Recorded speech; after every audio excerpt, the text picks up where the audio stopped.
Hey guys, what's going on? MaxFTE here, and today I'm back with another Pokemon Go video. Today we're going to be jumping into some more Great League battles featuring the new buffed Empoleon, as well as a very ghostly team of Sableye and Trevenant in the back.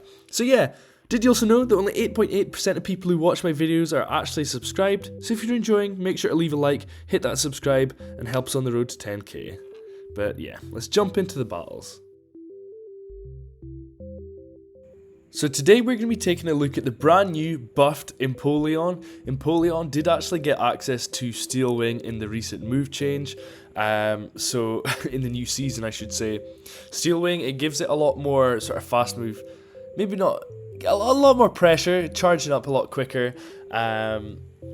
It's an upgrade I would say for it. Gives it a bit of coverage as well against sort of dragon types and sort of grass types slightly more.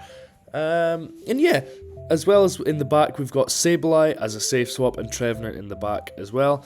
It was funny, the opponent, they swapped into a water type. I saw the water type icon at the top, so I was like, okay, water, we'll go straight into Trevenant.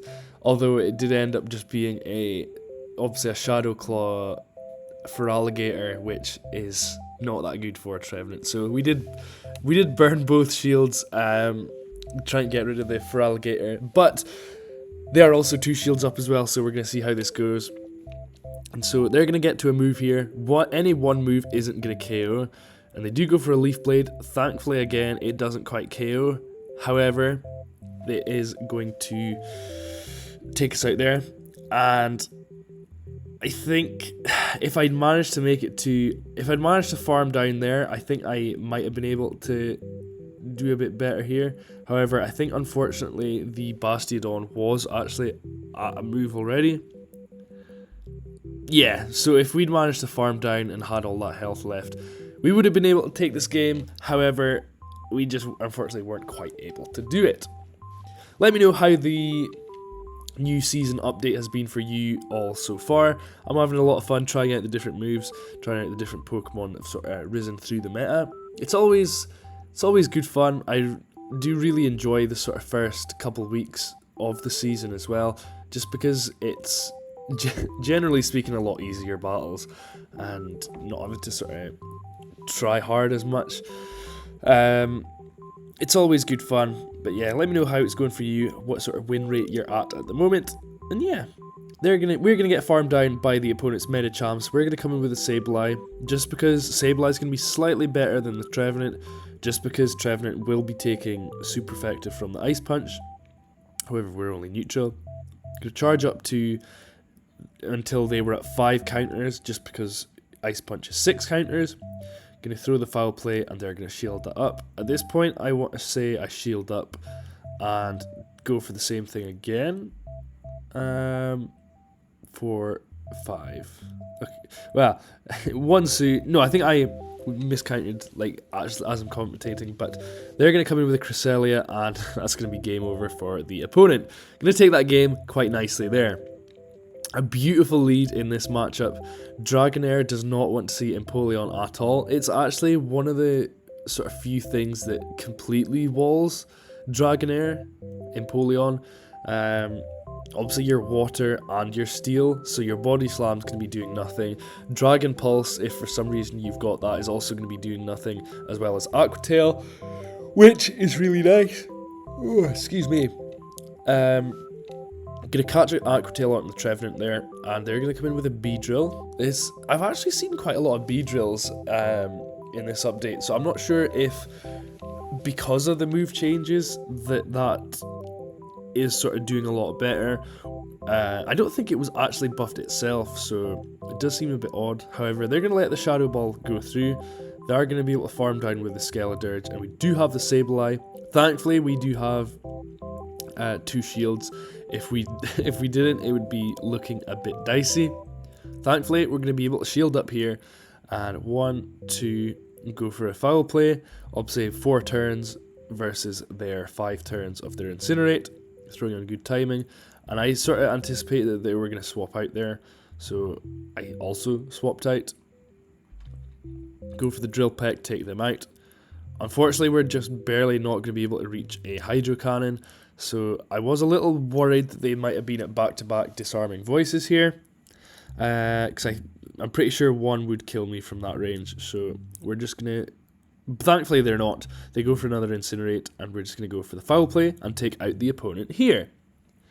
Next battle against Never Not Ballin', Empoleon on the lead versus a Poliwrath. Very bad lead for us, unless for whatever reason they're running Bubble, which, when is that going to happen? They come in with a Wigglytuff against our Sableye, which it's not looking good at all. So we're going to go for a return, Hail Mary. They do shield it up, and we actually do just barely manage to reach a Foul Play as well. So just going to fire this off here, just in the hopes of getting a little bit of chip damage, and they do actually shield it up, which is extremely nice. So at this point, I'm thinking I just want to go for a full farm down. Looking back, I think maybe a full farm down was slightly ambitious, because we are going to be taken into very low health range. They do go for an Icy Wind, which obviously lowering our attack sort of just means that we get a little bit more farm off on them, which is also quite handy for us. I do shield up that Icy Wind, and they do make a nice call just to swap straight into their Poliwrath. They go for an Icy Wind, and I was a little worried because I did just totally burn both my shields there when I realistically didn't need to. I'm going to farm up a little bit more just because I know that counters do nothing to the Trevenant. Unfortunately, we have been debuffed a little bit as well. Going to take them out there though. They're going to come in with a Victory Bell, which sort of took me a bit by surprise. I wasn't sure how much Shadow Ball was going to do, but it's a simultaneous KO there. Excuse me. I know that Empoleon has a move, so we're going to be able to just fire that straight off and take out the Wigglytuff, taking that game. Last game in here, we've got Empoleon versus Sylveon. Sylveon in the Great League is just wild, and again, something else that just is totally walled by Empoleon. So, going for the Steel Wings, I'm just going to take them out straight away there. They come in with a Charizard, and I was a little bit worried just because this team is a little bit iffy to sort of Charizard in the back. Well, to be honest, Charizard in the front. Charizard full stop. Obviously, we can hit for a lot of neutral and super effective damage with the Hydro Cannon. Oh, excuse me, Jesus. But with the Blast Burn, they can do a lot of damage to any of our Pokemon. Blast Burn, obviously super effective to Empoleon, Trevenant, and Sableye would take a large chunk of damage from that as well. So I do come in with a Sableye just because I know that they have used up both of their shields. And they're going to go for a Blast Burn, which that works out really nicely for us because we did let both of the Dragon Claws go through and managed to shield up the Blast Burn.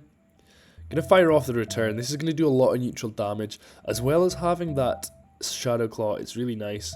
And so, going for the Foul Play, just a little bit of chip damage as well. And that's not quite going to take us out here. Going to obviously let the move go through. We've got no shields left. Play rough, going to take us out well and truly. I want to say come in with the Empoleon? No, Trevenant. Farm all the way down with Trevenant, and they've got Charizard. I'm not even going to lie, I don't even remember what their third Pokemon there was. God knows. But yeah, thanks for watching this video. If you enjoyed, make sure to leave a like. If you have any team suggestions or anything like that, make sure to comment them down below. I do read all comments. Any other, sort of suggestions for the video as well, I will look into that. But yeah, make sure to subscribe, helps on the road to 10k, and I will see you guys in the next video. See ya. Peace.